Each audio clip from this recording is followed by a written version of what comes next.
All right, let's talk about something that happens to pretty much all of us at some point. Gray hair.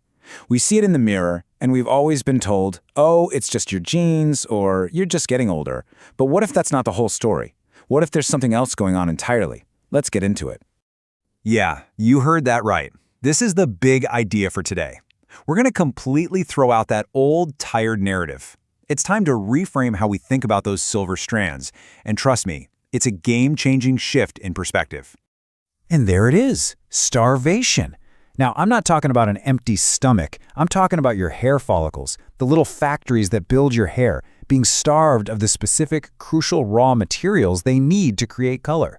So this isn't about some magic pill to reverse aging. It's about feeding your hair what it's crying out for. You see, your gray hair is basically a signal flare. It's your body waving a flag and saying, hey, I'm missing something over here. There's even a medical term for it, achromatria. But all you need to remember is that it's just your hair's personal pigment factory shutting down production, temporarily. So, how does this little pigment factory even work? And more importantly, why does it decide to just stop? The science behind it is actually pretty fascinating, and it's all happening inside you right now.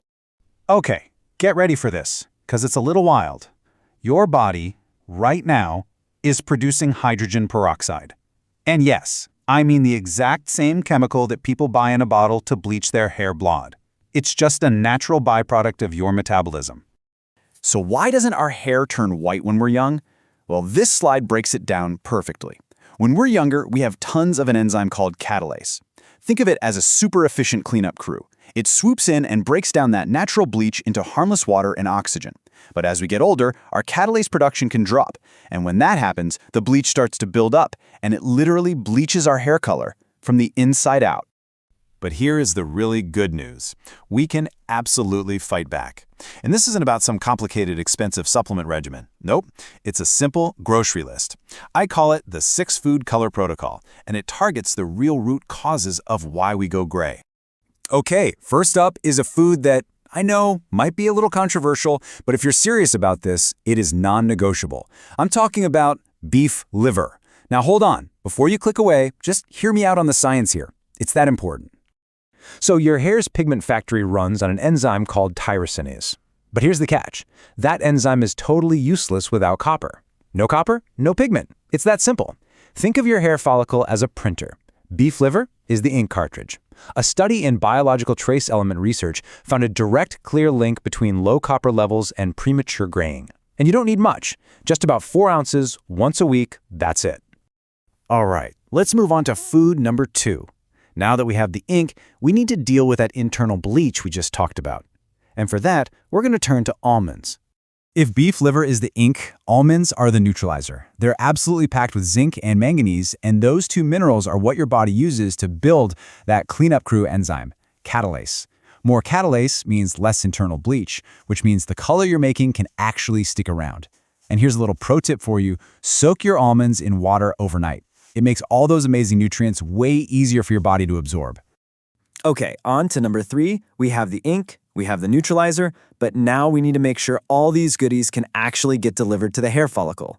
For that, we need nutritional yeast.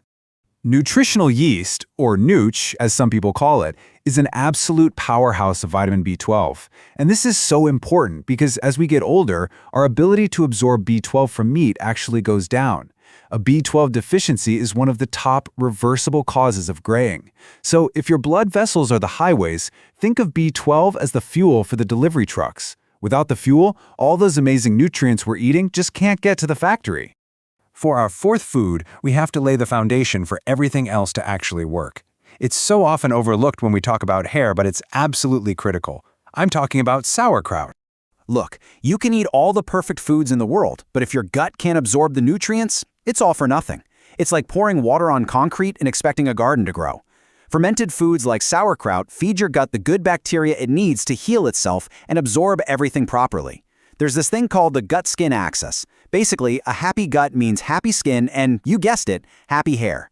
Think of your gut as the soil. You need rich, healthy soil for anything vibrant to grow. Next up, we have to protect the little pigment-making cells themselves. They're fragile, and they need a bodyguard. Our 5th food is a delicious one, blackberries. Blackberries are bursting with powerful antioxidants. You can think of these antioxidants as tiny security guards for your pigment factory. They put up a shield to protect your cells from something called oxidative stress. You can see it here as those damaging red lightning bolts. Without that protection, the stress can literally cause your precious pigment cells to just give up and die off. And that brings us to our sixth and final food, one that beautifully blends ancient wisdom with what we know from modern science. Let's talk about black sesame seeds.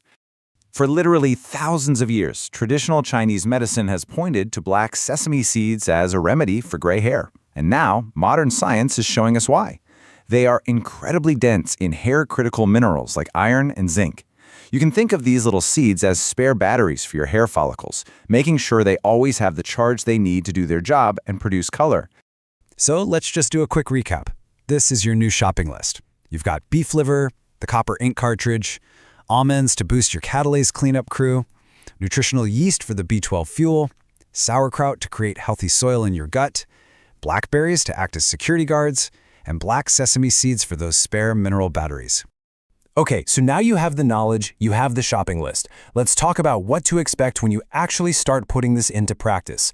It's really important to have the right mindset for this journey. I want to be super clear about this. This is a marathon, not a sprint. Hair grows slowly, so patience is everything. You have to give this at least 3 to 6 months before you start looking for changes, and when you do, look right at the roots. That's where you'll see it first. But honestly, long before you see changes in your hair, pay attention to how you feel. You might notice you have more energy, less brain fog, or whether your skin starts glowing. Those are the first signs that your body is truly healing from the inside out. And really, that's what this all boils down to. You have so much more power to influence how you age than you've been led to believe. You are not just a passive victim of your genes. It's not all up to fate. So much of the control is sitting right there, at the end of your fork. So, I want to leave you with this one simple question. Just look at this list again. Don't feel like you have to do everything all at once because that can be overwhelming. Just pick one. Which one of these foods feels like the easiest, most doable thing for you to start with today? Because that's all it takes. The whole journey just starts with that one small step.